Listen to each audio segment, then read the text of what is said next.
मेरी प्रिय बहनों, माताओं, बेटियों, भांजियों, रक्षाबंधन के पावन पर्व पर आप सभी को हार्दिक शुभकामनाएं। आप सुखी रहें, स्वस्थ रहें, प्रसन्न रहें, भगवान से यही प्रार्थना करता हूं। भारत में आज से नहीं, अनादिकाल से मां, बहन और बेटी को अत्यंत सम्मान का स्थान दिया गया है। यत्र नार्यस्तु पूज्यन्ते रमन्ते तत्र देवता। जहां मां, बहन और बेटी को सम्मान की दृष्टि से देखा जाता है, वहीं भगवान निवास करते हैं। गंगा, गीता, गायत्री है बहनें, सीता, सत्या, सावित्री है बहनें, दुर्गा, लक्ष्मी, सरस्वती है बहनें। भारत की संस्कृति, जीवन मूल्य, परंपराएं, उत्सव, तीज और त्योहार, इन सभी को सहेज के, संभाल के और बचा के रखा है तो मेरी बहनों ने ही रखा है। हर परंपरा का निष्ठापूर्वक पालन करती हैं वो।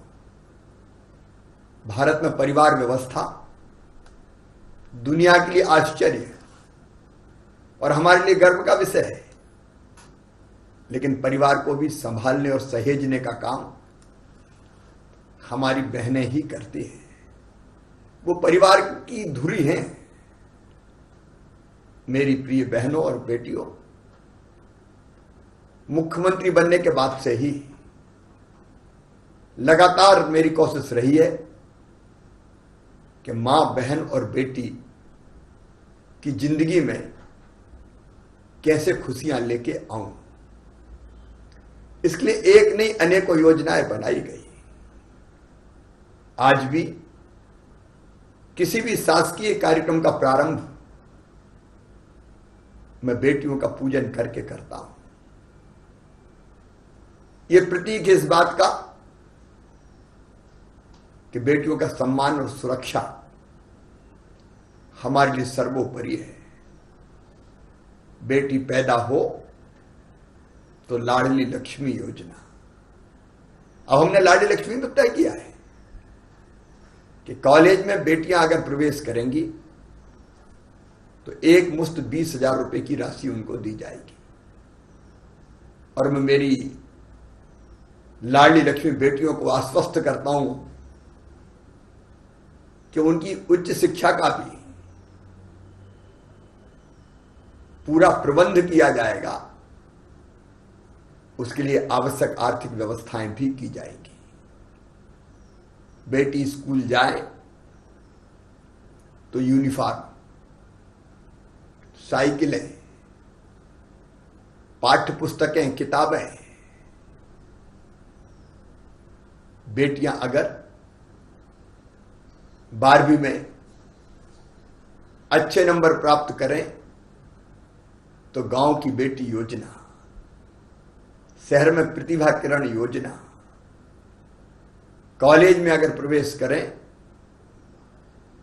तो शिक्षा की बेहतर व्यवस्था, शादी अगर हो तो मुख्यमंत्री कन्या विवाह योजना, निकाह योजना।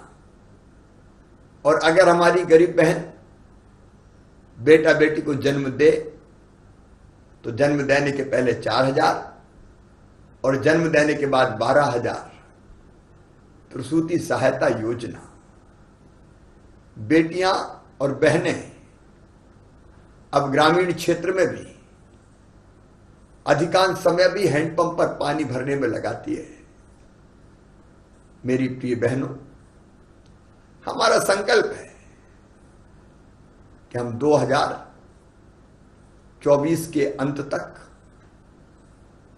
न केवल शहरों में बल्कि हर एक गांव में नल जल योजना बना के, घर में नल लगा के टोटी वाले नल से पानी देंगे।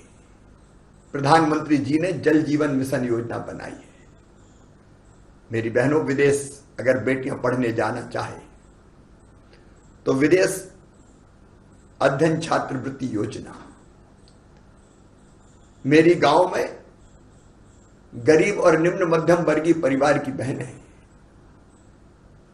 अगर आर्थिक रूप से अपने पैरों पर खड़ी होना चाहे तो महिला स्वयं सहायता समूहों को सरकार की गारंटी और कम ब्याज पर ऋण देने की व्यवस्था। जो बहनें जिनके नाम संपत्तियां, चाहे वो कृषि हो या अन्य संपत्ति हो, अगर उनके नाम रजिस्ट्री करना हो तो रजिस्ट्रेशन शुल्क केवल 1% देने की हमने व्यवस्था की है। मुझे खुशी है कि रजिस्ट्री शुल्क 1% करने के कारण बहनों के पक्ष में 10% रजिस्ट्रियां ज्यादा हुई है। वो संपत्ति की मालिक बन रही है। अगर मृत्यु हो जाए तो परिवार को संबल योजना का लाभ। मेरी बहनों, इसके पहले हमने राजनीतिक सशक्तिकरण के लिए मध्य प्रदेश में फैसला किया कि स्थानीय निकायों के चुनाव में 50% सीटें बहन और बेटियों के लिए आरक्षित रहेगी। और उसी का परिणाम है कि बड़ी संख्या में हमारी बहनें और बेटियां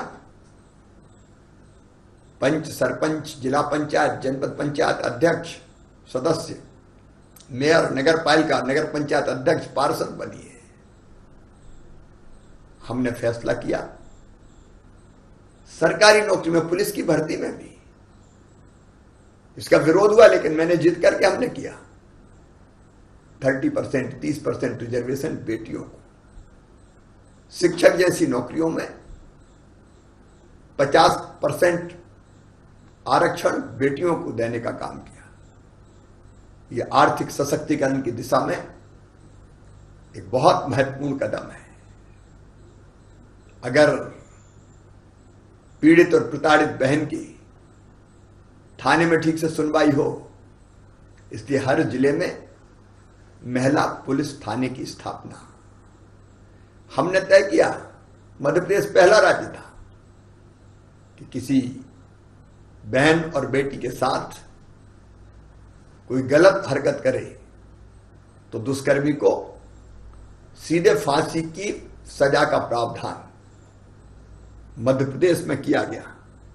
डर भय देके, नाम बदल के, धोखा देके विवाह करने वाले के खिलाफ कड़ी कार्रवाई करने के लिए हमने धार्मिक स्वतंत्रता कानून लागू किया। गुमशुदा बेटियों को सही सलामत घर लाने के लिए मुस्कान अभियान चलाया। मेरी बहनों, अनेकों चीजें हुई है। मैं मानता हूं कि सही अर्थों में अगर देश का सशक्तिकरण करना है तो बहनों का सशक्तिकरण आवश्यक है। इसलिए हमारा संकल्प है बहन और बेटियों का शैक्षणिक सशक्तिकरण, आर्थिक सशक्तिकरण, राजनीतिक क्षेत्र में भी वो सशक्त हो इसलिए राजनीतिक सशक्तिकरण, सामाजिक सशक्तिकरण, उनकी सुरक्षा, उनका सम्मान, इसमें हम कोई कसर नहीं छोड़ेंगे। जल्दी ही मैं फिर महिला पंचायत बुलाने वाला हूं जिसमें बहनों से ही विचार विमर्श करके, जैसे लाडली लक्ष्मी योजना निकली थी वैसे ही हम आगे अन्य योजनाएं और बनाएं। आपसे चर्चा करके बनाएंगे, आपसे विचार विमर्श करके बनाएंगे, क्योंकि मैं मानता हूं आत्मनिर्भर मध्य प्रदेश आत्मनिर्भर बहनों के बिना नहीं बन सकता। आज का दिन मेरे लिए भी संकल्प का दिन है। रक्षाबंधन समाज के लिए भी संकल्प का दिन है। और संकल्प मां बहन बेटी के प्रति समाज का सोच बदलने का संकल्प, मां बहन और बेटियों के अधिकारों की रक्षा का संकल्प, समाज में उनके लिए सम्मान की भूमिका का संकल्प और प्रदेश की हर महिला के सपनों को उड़ान के रूप में अवसर देने का संकल्प। और एक संकल्प आज और लेना है, बहनों की सुरक्षा, बहनों का सम्मान और बहनों का स्थान हम सुरक्षित करेंगे। लेकिन एक बहनों और बेटियों से एक अपील और करना चाहता हूं, सुरक्षा कोविड से, यह बहुत महत्वपूर्ण है। और इसलिए मेरी प्रिय बहनों, भाई को राखी बांधने जाओ तो उससे पूछ लेना कि उसने वैक्सीन लगवाई कि नहीं, और अगर टीका नहीं लगाओ तो वचन ले लेना कि भैया तुम भी टीका लगवाओ और पूरे परिवारजनों को टीका लगवाओ। और हां मेरी बहना, अगर तुमने अब तक टीका नहीं लगवाया हो, अब तक अगर वैक्सीन नहीं लगवाई हो, तो तुरंत टीका लगवाना। 25 और 26 अगस्त को फिर से टीकाकरण अभियान व्यापक पैमाने पर प्रारंभ हम कर रहे हैं। 25 को पहले और दूसरे डोज दोनों लगेंगे और 26 को केवल दूसरा डोज लगाया जाएगा। सुरक्षा कोविड से, इसलिए रक्षाबंधन के साथ सुरक्षा का बंधन टीके के साथ। टीका लगवाना सुरक्षित करें, सुनिश्चित करें, सुरक्षा दुष्टों से। और इसलिए सरकार प्रतिबद्ध है असामाजिक तत्वों से, बदमाशों से, गुंडों से सख्ती से निपटने के लिए, सुरक्षा गरीबी से। और इसलिए बहन और बेटियां अपने पैरों पर खड़ी हो सके, इसके लिए हर संभव उपाय करेंगे। एक बार फिर मेरी प्रिय बहनों को, बेटियों को, माताओं को रक्षाबंधन की बधाइयां, शुभकामनाएं। आपके साथ हर कदम पर सरकार खड़ी है, आपका भाई खड़ा है, बेटियों का मामा खड़ा है। बहुत बहुत धन्यवाद। मेरे प्रिय बहनों और भाइयों, बेटे और बेटियों, आप सबके सहयोग से कोरोना संक्रमण आज नियंत्रित है। लेकिन याद रखना, कोरोना भी समाप्त नहीं हुआ। रोज पॉजिटिव प्रकरण कोरोना के लगातार आ रहे हैं। इसलिए घबराने की नहीं, लेकिन सावधान रहने की आवश्यकता है।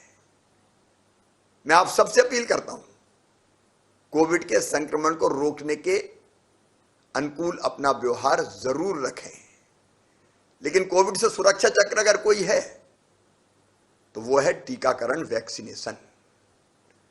मुझे एक तरफ ये बताती हुई खुशी है कि प्रथम डोज लगभग 60% लोगों को हम लगा चुके हैं मध्य प्रदेश में, लेकिन 40% अभी बाकी है। सबका वैक्सीनेशन होना है। और इसलिए जिन्हें पहला डोज नहीं लगवाया, उनसे मेरी प्रार्थना है, कृपया करके वो प्रथम डोज जरूर लगवा लें। लेकिन एक और चिंता का विषय है मेरे लिए, पहला डोज तो लगा 60% लोगों को, लेकिन दूसरा लगा केवल 12% लोगों को। यह याद रखना, वैक्सीन पूरी तरह से तभी प्रभावी होती है जब पहले के बाद निश्चित समय में दूसरा टीका लग जाए। और दूसरा डोज कोविशील्ड के पहले डोज के 84 दिन के बाद, और दूसरी वैक्सीन है कोवैक्सीन, उसका दूसरा डोज 28 दिन बाद ही लगना है। अगर ये 84 और 28 दिन चूक गए तो पहले का प्रभाव भी बहुत कम हो जाएगा। दोनों डोज के बिना पूरी सुरक्षा संभव नहीं है। यह मैं नहीं कह रहा, वैज्ञानिक डॉक्टर्स कह रहे हैं। दोनों टीके लगने के बाद कोरोना संक्रमण फैलने का खतरा 93%, 93% कम हो जाता है। और इसलिए मेरे प्रिय बहनों और भाइयों, कृपया करके जिनने पहला डोज नहीं लगवाया, पहला डोज लगवाएं, और जिनने पहला लगवा लिया वो दूसरा डोज लगवाना ना भूलें। और आपको याद दिलाने के लिए 25 और 26 अगस्त को दोनों दिन वैक्सीनेशन महाअभियान चलेगा। पहले दिन 25 तारीख को पहला और दूसरा डोज दोनों लगाए जाएंगे निर्धारित सेंटर्स पर, लेकिन 26 तारीख को हमने तय किया केवल सेकंड डोज लगाएंगे। सेकंड डोज वालों को याद दिलाना बहुत जरूरी है, और इसलिए सेकंड डोज 26 को विशेष रूप से लगाया जाएगा। मैं सभी कोरोना वॉलंटियर्स से, हमारे सभी माननीय जनप्रतिनिधिगण, सांसदगण, विधायकगण, नगरीय और ग्रामीण निकायों के सभी जनप्रतिनिधिगण, स्वयंसेवी संस्थाओं को, आदरणीय धर्मगुरुओं को, समाज सेवियों को, अलग अलग संगठनों को, चाहे वो सामाजिक हो, धार्मिक हो, राजनीतिक संगठन हो, चाहे अन्य संगठन हो, प्रार्थना करता हूं, अपील करता हूं, टीकाकरण के इस महाअभियान को सफल बनाने में अपना योगदान दें, क्योंकि टीकाकरण ही कोविड-19 से बचने के लिए संपूर्ण सुरक्षा है। बहुत बहुत